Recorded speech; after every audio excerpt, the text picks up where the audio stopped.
I'm Dr. Hackenbush. My medical standing's very high. Well, anyways, ladies and gentlemen, I am Dr. Hackenbush. This is just a test to see if this is even working. Notice the new microphone? We're styling and profiling. And you can tell that by the thumbnail for this video. Hello again, and welcome to Chat with the Docs. I'm Mo Wolf, the acupuncturist at the Siloam Center for Traditional Medicine. And I'm Dr. Noelle Margleski, the chiropractor here at the Siloam Center for Traditional Medicine. Can you say that 3 times fast? No, we're not even going to try. Okay. Won't embarrass myself this early. So we're 45 seconds in.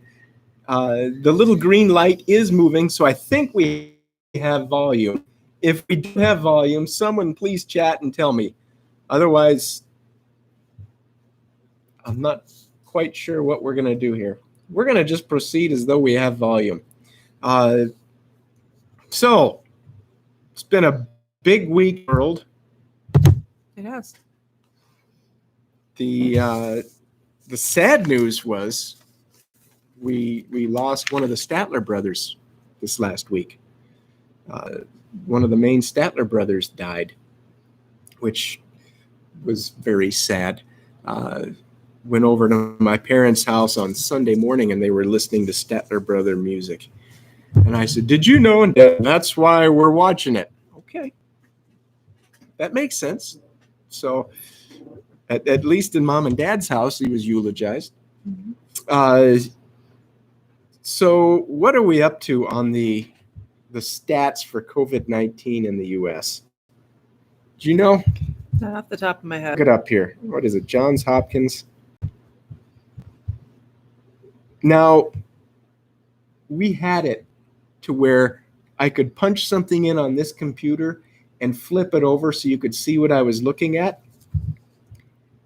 Unfortunately, the software that I bought to do that does not integrate with YouTube. So, if anybody has any clue how to use that, feel free to give us a holler. Don't you love it when your internet's paid by the hour? My internet's paid by the hour, and I fear it's unionizing. Oh, no. Let me see here. So, the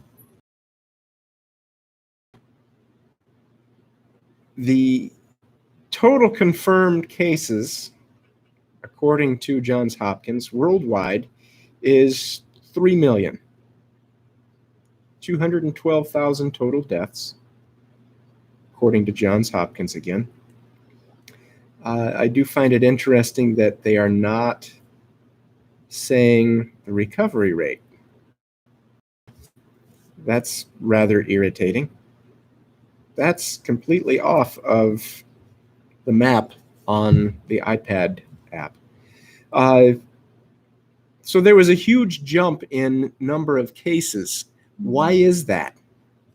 More tests are available. Yes! We're testing like crazy. We've got, didn't they test over 1 million people so far in the United States? I believe they did. And they're even testing zoo animals more and more. Not even kidding. If my brother is watching, and the other monkeys on the island. The big cats over in the Bronx Zoo keep getting COVID. Really? Really. Yep. It started, I think, with the tiger, and now we're more and more testing positive. I haven't heard about the monkeys yet, but makes it from the big cats to the monkeys, then he's got something to worry about. Wow. Will, do you hear that? We're all praying for you. So the number of people affected has gone through the roof. Net, you can start to see how pervasive this bug is in society. Mm-hmm. Now, not all of those people are having severe symptoms. In fact, what's really cool is a large percentage of them are completely asymptomatic. Yep. So you're asymptomatic, you're shedding these viruses each time you breathe out. What is it? Something like 10 million viruses each time individually you breathe out. Talk about bad breath. So,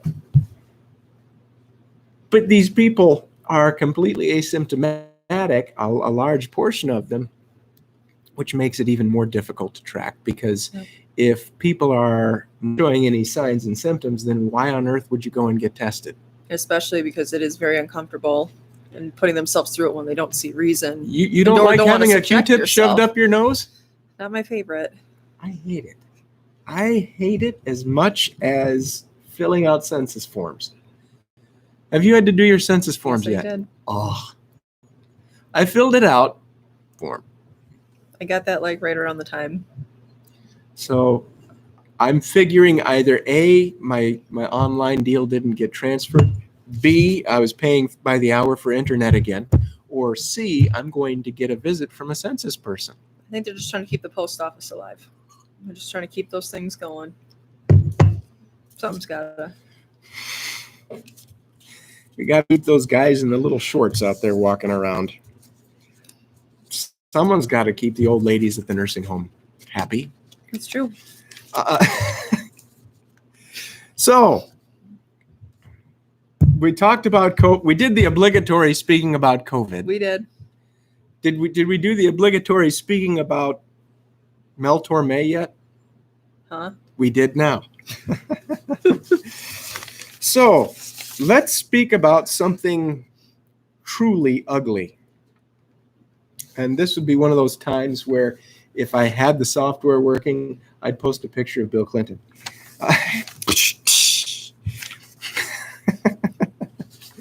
And there we just lost half of our viewers. So today we're going to be talking about something that is very controversial. And in fact, I did not even put it in the title of the video. I did not put it in the title on Facebook, because if we did, A, Facebook would take it off and drop video. B, YouTube would bury it. At least now we stand a chance of just being lost in the other mediocre videos that are out there. So what are we talking about? We're talking about glyphosate. Mhm. What in the world is that? It sounds like some sort of condiment you'd find at a cafeteria. I guarantee you it's something everybody's heard of. Everybody. Well, unless you're not understanding the English language yet. The main ingredient in Roundup. Mhm. When you think of glyphosate, just immediately think of Roundup, the herbicide. Yep. And it's been in the news recently A lot. because of court cases. Mhm. Monsanto's getting sued now, and they're losing. Woohoo! You said Bayer Aspirin was even had their hands in it. Yeah, that was within the last, I would say, 24 hours. If you run, Roundup or anything like that, you'll see these, pop up from the news stuff that with the court cases and that. But yeah, Bayer must be in Roundup in some way or form. And Bayer is dirty to begin with. They have been dirty from the beginning. Back in the 30s, the Bayer Chemical Company were the guys that produced the Zyklon B gas that was used in the concentration camps. Mhm. They're dirty. Why wouldn't they be involved in this? Is that a company as well with Bayer? I thought I read that as well. So They're dirty and they're yucky. But glyphosate, it was originally patented in 1964, and it received its patent as a chelator for cleaning out pipes and boilers. You're running water through your hot systems for heating, and you get all of the scale on the inside. You got to do something to clean it out. So once a year, they run a bunch of chemicals through there to clean it out. And what they found was this glyphosate was such an incredible chelator. What do I mean by a chelator? Turns on your 64 Volkswagen. I don't have a 64 Volkswagen. I wouldn't be caught dead in one. it combines with the molecules to. It move it binds out. to minerals Mhm. and pulls them out. In this case, glyphosate binds to positive charged minerals. And so it worked great for cleaning out those pipes in the boilers. And what they decided was, wow, this works so well in the plumbing industry. Where else can we sell it? And so then it occurred to them that the very best and peroxide, where you pour the vinegar and peroxide on the Then makes the dandelions, cells explode pretty much, right? and it kills it instantly. Mhm. But then it's going to come back in a couple of weeks. Great for if you've got to take care of something in a pinch and you don't want to use a bunch of crud, but lousy in the field. So what they did was they took this chelator and they modified it a little bit for agricultural use, and they started spraying it on the fields because it was such a broad spectrum killer of plants by blocking the mineral pathways in these plants. So then these these plants can't utilize the different uptake of minerals, and then once the minerals are in the plant can't use it for photosynthesis, can't use it for defense, and essentially they're gutting the plant's immune system and giving the plant a really bad case of AIDS. Autoimmune deficiency is what the Roundup, the glyphosate, does in the plants. So in '74, they started introducing it as weed control. And a lot of really interesting things started taking place in 1974. Number one, the handlebar mustache became very, very popular in 1974. Typified and probably best tweaked and modified in Magnum PI, that and cheesy Hawaiian shirts. So in 1974, they started working on no-till agriculture. So instead of going out busting up the soil, they don't have to do that anymore. They also started working on monocropping. That began in 1974. So monocropping, we heard a lot about this over the last 10 years, where you're just producing corn and soybean, at least in this part of the country.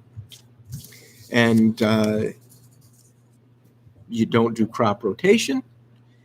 You just, throw the anhydrous ammonia in the ground, try to replace some of the nitrates, and you just keep going year after year after year, and then you're chemically pumping in the nutrients that were lost to the soil. Yep. So enter that same mix was the glyphosate, the broad spectrum weed killer, and it worked like a charm. And not only did it work so well at controlling weeds, but then they could also spray it at just before harvest time, so that way everything died in the field, and glyphosate dries it up. It's a great desiccant. But the problem is it still gets absorbed into the plant. Mm-hmm. And it's not just on the plant, it gets inside every single cell, including the fruit of the plant. So if you're eating corn, if you're eating soybean, if you're eating wheat, oats that's been treated with this stuff, it's coming along with. So you can't wash it off. And we actually have some statistics somewhere around here about how many different types of plants are using glyphosate annually.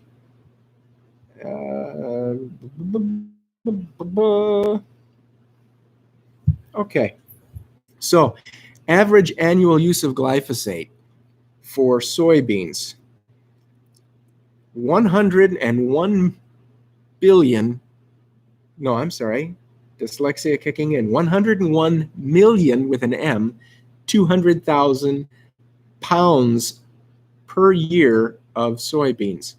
And it's 100% of the soybean crop in the United States is using Roundup. Is that just for the U.S. in general, or? That's just U.S. Yeah, okay. This is from the U.S. Department of Agriculture in 2015. Okay, it's a lot. Corn, 63 million pounds per year of glyphosate at 65% of the corn crop. Cotton, 85% of the cotton crop, 18,400,000 pounds a year of glyphosate. Wheat, 8,600,000 pounds, and in 2015 that was 25% of the wheat crop. Sugar beets, sunflowers, rice in the United States. And you think you're okay with your tomatoes? No, 35% of the tomatoes here in the United States in 2015. Pomegranates, olives, avocados, peanuts, apples. 55% of the apples in 2015 were treated with glyphosate. Stone fruits being nectarines. I love a good nectarine. Who was that? That was Mel Brooks. He had a whole skit about the 2,000-year-old man and how much he loved nectarines. And it was just rants and raves of an old man. So the point being, We use it on a lot of our cash crops. we use it on Yeah. everything. It's so prevalent. I'm looking at some notes from a good friend of mine, well, a colleague of mine that I watched him give a presentation this last winter, and he showed a picture of a hamburger and fries and a soft drink.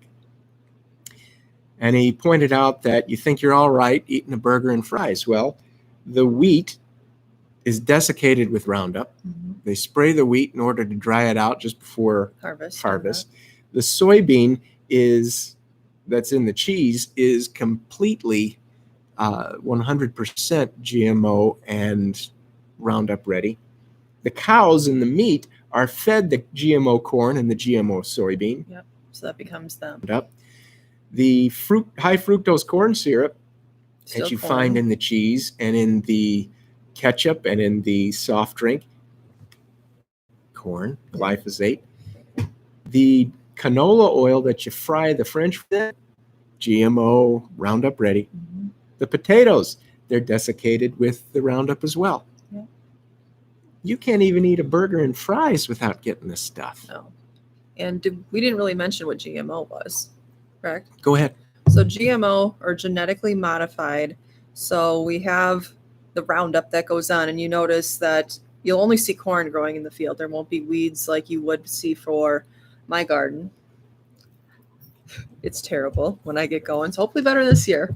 But the reason for that Think is of it as abstract gardening. yeah, you don't know what you're going to get. But you drive past, let's say, a cornfield that has Roundup applied to it, and you're only seeing corn in these rows, and they're nice and clean and neat. That's because those those kernels of corn that are planted are genetically modified, that they are not weak to the glyphosate. They can still thrive even though it's sprayed on them. So they're going to survive, and everything else that is not GMO treated for this is going to die off. So that's what the GMO comes down to, and why our fields look so nice compared to an organic farm where they look messy and untamed because they don't have those GMO plants. One of the neat statistics that I came across this morning was, and our computer froze. Oz, I was trying to get you a follow-up question. We'll get to you in just a few moments. One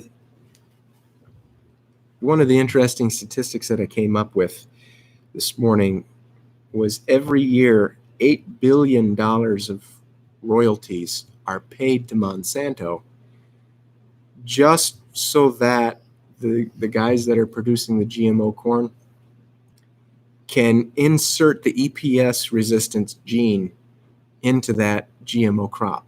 Wow. 8 billion just in royalties. That's not sales of the Roundup. That's just in the royalties so that they can make the Roundup ready crop. That's incredible. And we wonder why this stuff is swept under the rug.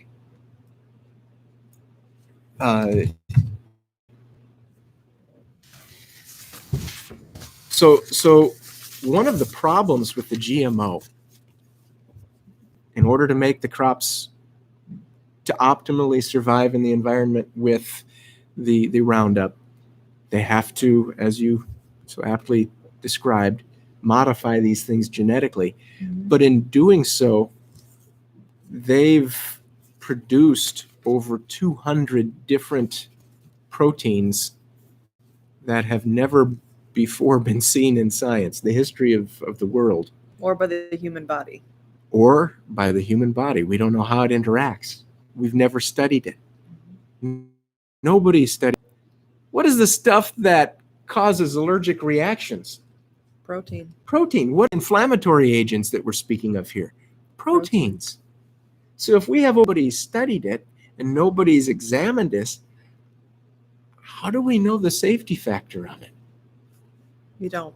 We don't. It's a roll of the dice. And it's in our food. It's in our water now. This particular gentleman, when he was giving his presentation this winter, he was telling everybody that he had just had his well tested. He lives on a hill. Nearest farm is a mile away. But it's still in there. He's got glyphosate in his well water. Well, look at how many pounds, you said that just in the U.S. alone, the earth absorbs it, and, you got to go down so far to hit the well water, but it's going to trickle down there. Well, and the scary thing is you get into a little bit of the chemistry of it, and I'm not a chemist. I never played one on TV or YouTube. I can't even spell it. But in just doing a little research, you find out that glyphosate downregulates over 290 enzymes in the body, and those enzymes are all important for immune function. It downgrade regulates the 290 plus enzymes. It's an antibiotic for all of your probiotics. Yeah, that's not good. But it upregulates 30 enzymes that pathogens use in order to survive. So essentially what's going on there? It's pulling the rug out from under you and giving a shot of steroid, if you will, into the arm of the bugs that you're trying to fight. Which then, you end up with Lyme. We have Lyme disease like crazy here in our part of the country. We have all kinds of chronic illnesses that are, when you start tracing them back, they're either bacterial, viral, or fungally based. And we're feeding them. And we're killing ourselves very, very slowly. It's so bad that 70% of the people trying to join the U.S. military are disqualified or rejected because of chronic disease. Wow. That's a scary stat. That's terrifying. The glyphosate, in some research, has been shown to reduce birth rates. It's very detrimental to unborn babies. And right now, the U.S. has a negative birth rate. Yeah. Our population shrinking. Around the world, the population is shrinking. We're not replacing the population. These things start to get a little bit frightening.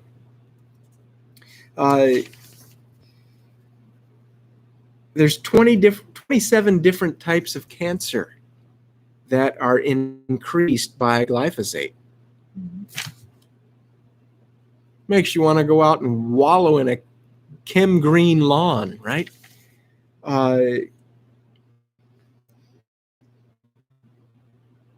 This is some very serious, very scary allegations.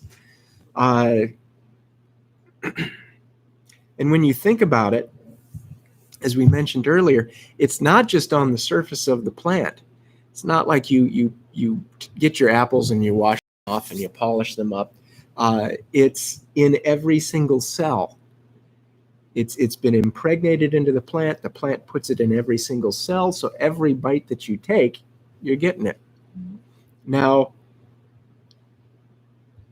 that leads us to the thought of organics. Now, because of my experience in the natural product industry, up until I started studying glyphosate, I couldn't have cared less about organics because it was a big money-making licensing deal, which meant very little. When I was in beekeeping, we had someone show up and say, hey, for I think it was either $5,000 or $7,000 consulting fee, he could get us certified USDA organic as an apiary.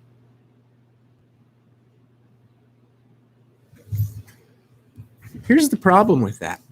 A honeybee will fly 12 square miles around her colony, and you can't tell her what plants she can and cannot visit. You can't guarantee You can't guarantee it, but you can buy the certification. So I was all but dead set against organics until I started researching glyphosate. And the good thing about organics is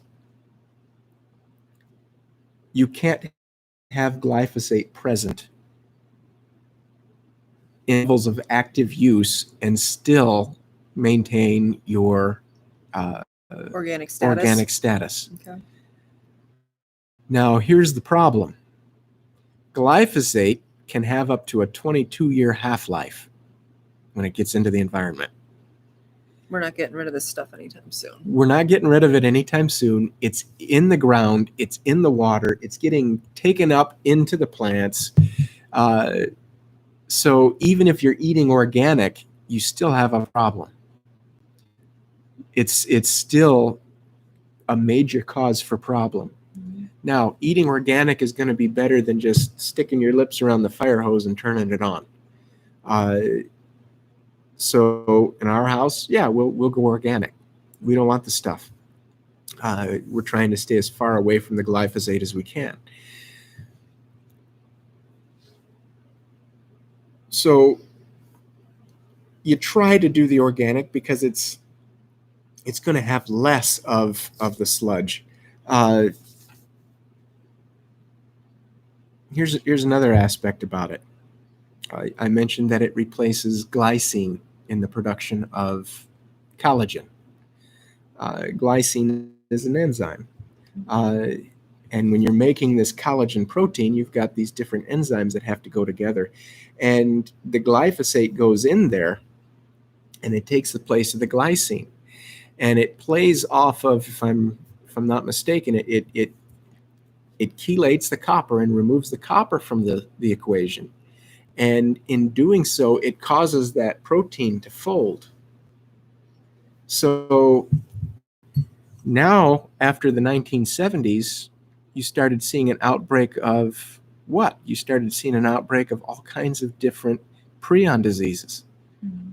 A prion is, it's not a living organism. CDC's kind of scratching their head. What do we do about this? You can't kill it. You're talking about like mad cow disease and mad cow, bovine spongiform encephalitis, as I like to call it. I'm a nerd. Yes, mad cow disease, Jacob Kruschek's, something like that disease. There's 8 different human prion diseases. Chronic wasting disease in deer. It's a prion disease. Where did it start? With here proteins, in the Midwest. Within the last 10 years or so is when it started really hitting. Is there a connection? I can't afford a really good attorney, so I'm not going to make the connection. But I am going to say, isn't that an interesting coincidence? It's interesting. If you guys don't know what mad cow disease or chronic wasting, like look it up on YouTube, you'll see either bovine cows stumbling around. It affects the brain and the nervous tissue. Well, when those cells, those proteins start to fold over in the brain tissue, you amortize this out over millions of times, and you end up with a brain that looks like Swiss cheese. Instead of that nice smooth wrinkles mass, you end up with holes developing in the brain tissue. And you see neurological dysfunction, you see all kinds of really sad, scary things. And about 10 years ago, it was a major issue in England, mad cow disease. And it was scaring everybody that it was going to get into the U.S. Fortunately, it did not. Chronic wasting disease, and we've got some real problems there. So, what do you do about it? What do you do about glyphosate? You limit what you eat to something that's clean. You drink water that's been purified. Reverse osmosis, distilled, whatever you got to do to clean the water. And you know, there's always somebody that says, oh, you can't live off of reverse osmosis. It's gonna leach the minerals from your bones. Well, in laboratory studies, it works that way in a petri dish, yes. It doesn't work that way in the body, though. Yeah. You can guzzle RO water all day long. And if you're very concerned about it, put a little sea salt in there. Put a little Himalayan salt. A good friend of mine likes to do water fasts where he'll go 10, 20 days just drinking water, not eating any food. And they were pretty brutal on him until he started adding that pinch of salt. And it's remarkable how much that changes. Just a little tidbit for you. One of Moe's rabbit trails. So what do you do about the glyphosate? You clean up your water, you eat the organics, but you're still left with it in your environment. You're still left with it in your food supply, even if you are eating the organics, as we mentioned. Well, in our show last week, we demonstrated NAET. We demonstrated that whole applied kinesiology technique. In our clinic, we test for glyphosate using the applied kinesiology. Now, one of the cool things about the applied kinesiology is when you're testing for it, not only can you test to see if the patient has it, but you can test which supplements and herbs will help to bind to it and bring it out. And the one that we use here is from a company called Cellcore Biosciences. And Ron, I'm sorry, I still on the name. I'll get better next week. But they have something called HMET binder, and it's part of their detox protocol, phase 4, I think it is. But that HMET binder was developed by one of the most brilliant brains on this planet when it comes to carbon molecules and biochemistry. Brilliant man, very humble guy. I got to meet him, and wow, what a neat guy. But he developed this stuff and was able to get it out into the market through Cellcore. And not only can you test with the Cellcore Biosciences, not only can you test to see if their HMET binder is going to work in the patient, but if you do the blood work and you test to see how much glyphosate is present in the patient as your baseline, you put them on this substance. 2 weeks later, you do the test again, it's going to be totally different. You're going to see how that glyphosate level has dropped. It's remarkable how well it works. Now, we did have a question this week. Oz asks, he says, hi, I have a fever and the lower right part of my stomach hurts when I push that area. When I was typing a little bit ago is when it first came in. it's very difficult to say what that could be without getting hands on you, knowing how long you've had the fever, how long you've been experiencing the pain. But usually, if you have pain on the lower right-hand side and fever, you want to go get that checked out because those are red flags for appendicitis. Yep. And if your appendix bursts, You've got a big problem. you got a huge problem.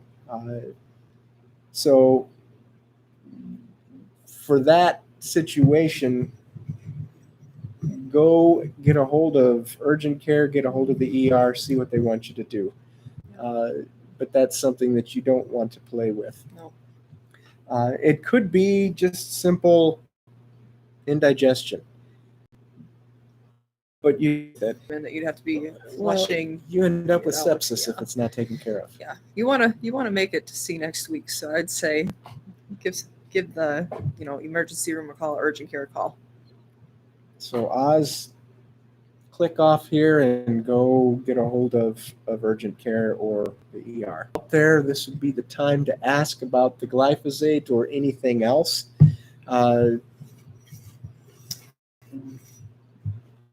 I had a patient ask me in an email this week, and I thought that you answer it. Okay. Why are sinus rinses so important? Well, right now they're definitely important because there's a lot of stuff floating around in the air between the pollens that are out there. If you do a good sinus rinse, kind of like your water that you said, add a little bit of salt. A good sinus rinse will have a little bit of salt or saline in it, which is also antimicrobial.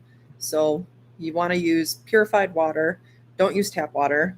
And if you do, you want to boil it, let it come fully cool so you're not introducing other organisms into your sinuses. The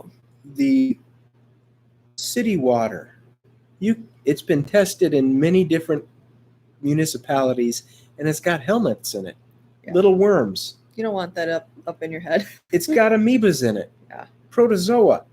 You don't want to be injecting these things up into your sinuses because you've got these neat little structures that you smell with called the olfactory receptors, which are essentially part of your brain. It's the only part of the brain that's exposed to the outside world. Yep. And if these things get on there, oh, talk about a world of trouble. Issues. So yeah, sinus rinses are great. They'll go in there with that little bit of saline, follow directions on the box. Like we said, make sure you're using clean water. And if you do happen to go through the boiling process, let it be cool. Do not use hot. I'm not saying use hot water in your sinuses. You want it to cool to at least 100 degrees. Yeah, you don't want to put some 98, hot in there. 100 degrees. I use room temperature. Yeah, it feels bad enough when you dive into a swimming pool and you get water up your nose. Now you put heat into there, not good. Yeah. But it will take out all that as it goes through the passages of your nose, because when you do a sinus rinse, you'll put it in one nostril, lean, and it'll actually go all the way through and come out the other side. It's pretty cool, actually. That is. But yeah, you get rid of the outside world and you get to start fresh, essentially, with those rinses.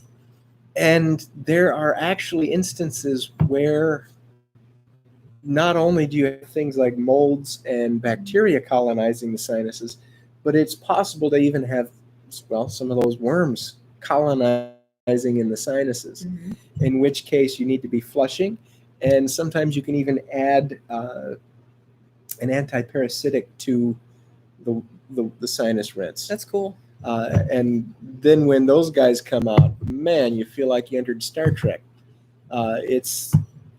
I've heard patients describing the situation, and it's not fun. Wow. But it's better to get them out than to have them in. Yes. You do not want the catocalins of the biological world living free rent in your sinuses, or anywhere else inside of you for that matter. Are you old enough to remember who Cato Kalin was? I'm just thinking of worms in the nose. And well, then you have a pretty good idea who Cato Kalin was.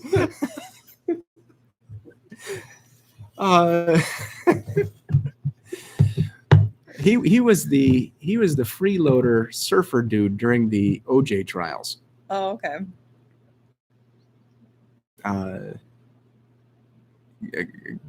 I'm still picturing worms coming out. You don't want that. That scares me a little bit. I'll have to look at my face later when I review this video. Uh, the one of the reasons you want to get these things out of you is, number one, they're an inflammatory agent. Yep. Number two, they're producing biotoxins, because just like your dog eats and Goes in, drinks must come out. water, it sheds hair, it sheds skin, it secretes. That's why I have my son to go out and pick up the dog yuck in the yard. He's got other functions too. He takes the garbage out. He's a good kid. But these parasites are doing the same thing. And that waste causes an inflammatory response in your body. And sometimes it's low level, but as that load increases, the literal crud increases and the ammonia increases in your body. And what does ammonia do to cells? Yep. It destroys them. Then you get more symptoms coming up because your toxic load, like you said, is building higher and higher. So the idea is to kill these things and get them out of you. And you look at some of the studies that research the amount of little roundworm infections around the world, and it's considered the number one tropical disease that's out there, roundworm infection. Number two, it's not just the tropics.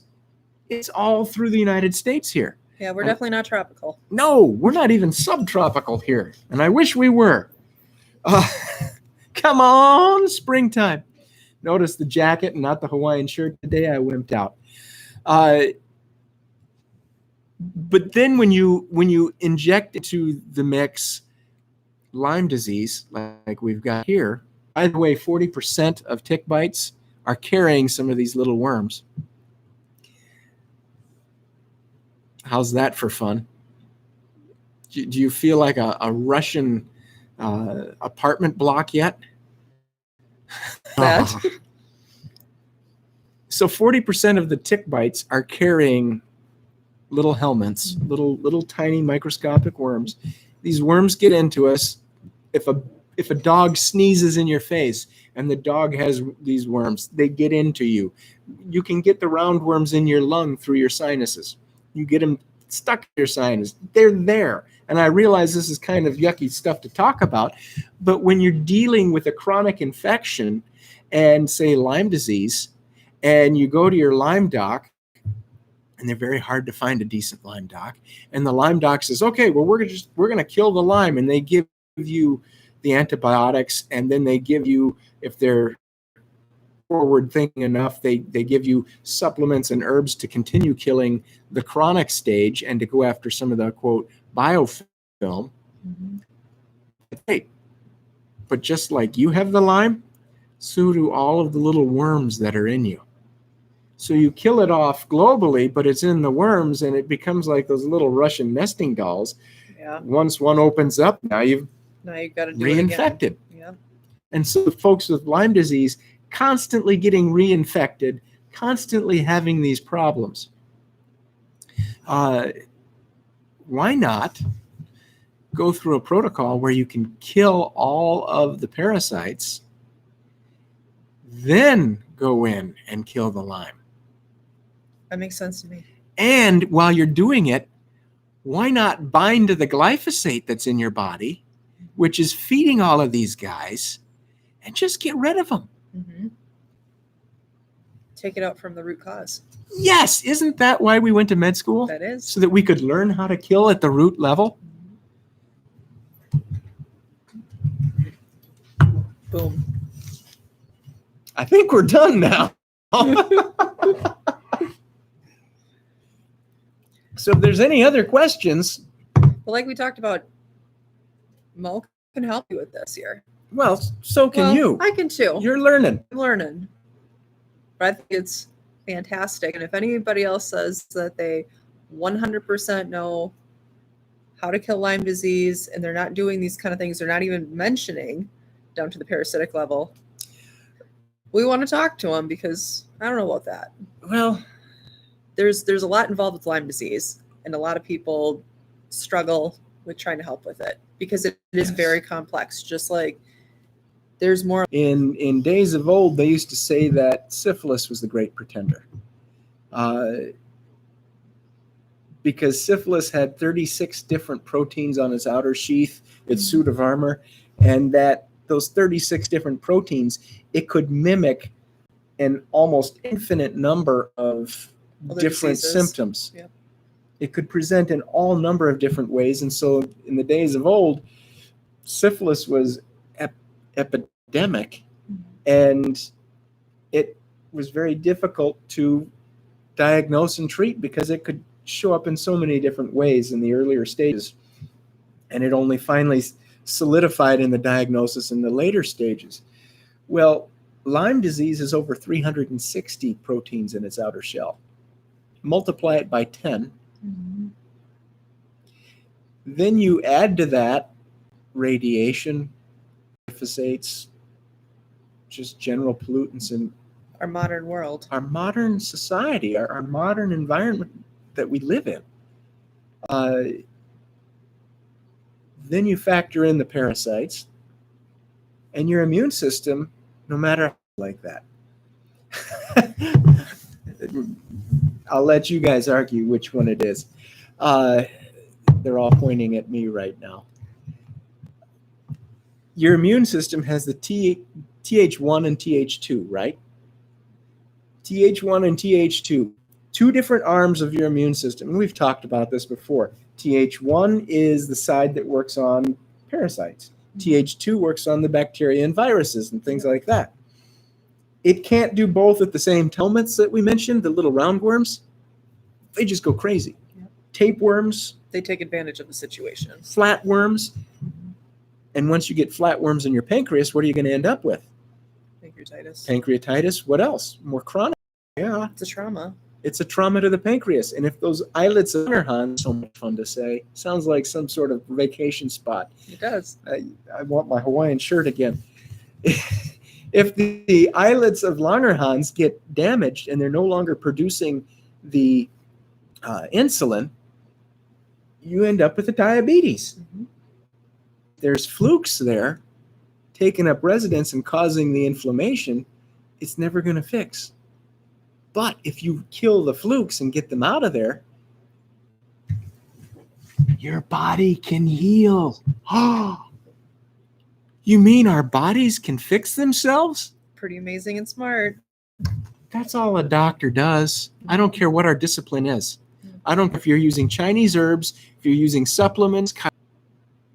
Every intervention that a doctor does is designed to cause the body to try to fix itself. That's right. The problem is, are we using a means to fix the body that's causing too many other problems? Are we even addressing the problem in the first place? Ones that actually do the work and can think outside of the box. This is why she's here, because she can think outside of the box. So going back to what is a good practitioner? A good practitioner is somebody that can say, hey, this normal procedure that we've been doing, this normal protocol ain't working. We need to either tweak it or scrap it and start over. Relook at the diagnostics. So, do you have anything you want to add? I think we got it. I think we got it about 20 minutes ago. So we kind of went. It's all part of it, though. It's a complex thing, you know. It's not streamlined dealing with any of this stuff, and that's why Lyme disease and these infections are so frustrating. Yeah. If it was streamlined, like let's say a UTI or urinary tract infection, you take the antibiotic, it's gone after 5-10 days, however long the regimen if it's a is. basic UTI and not Yeah. interstitial cystitis. Yeah, if it's a basic thing and then you're done with it, well, that's not the case with Lyme disease. Yeah.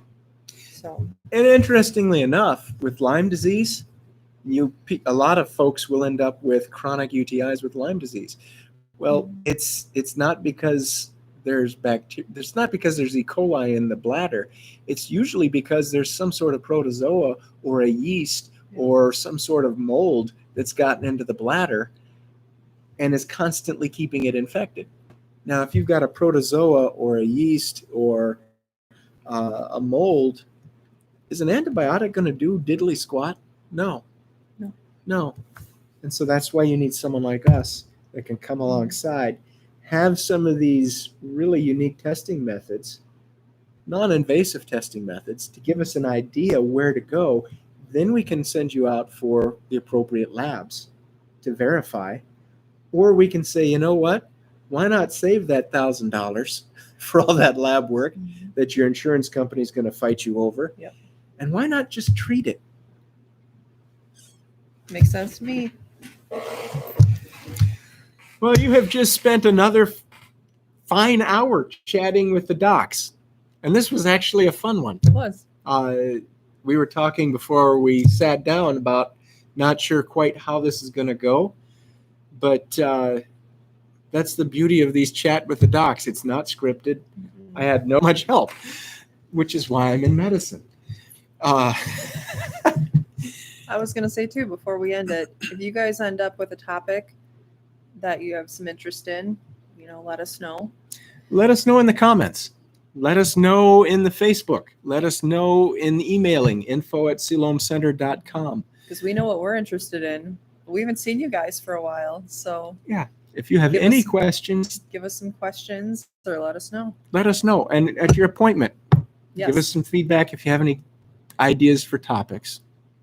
And with that, Oz, my friend, it's been a long time since I've seen you. I hope you Get some help. get some help there, and I will be praying for you, sir. So, with that said, shalom. Have a great week. See you guys. Bye-bye.